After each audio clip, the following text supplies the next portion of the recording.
I feel like a win already. I feel like a win already, Big Brother. Like, I'm a Big Brother. Man, I'm not gonna lie to you, but now only God predicts this lineup because I don't know about my chances. My chances are good. I believe my chances are good, actually.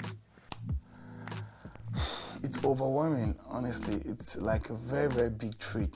I don't know how it's gonna happen. I don't know what's gonna happen next. But all I can tell you is that I'm very, very excited. To be honest, I'll say it's only a 60% chance, I think. 60. I'm amazed, I'm excited, and I'm grateful. I know I may not necessarily express the way I feel deep down, but that's how I feel. I don't know. I don't know. God.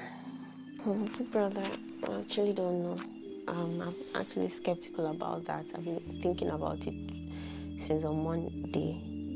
But I'm still keeping a positive energy that somehow I will scale through.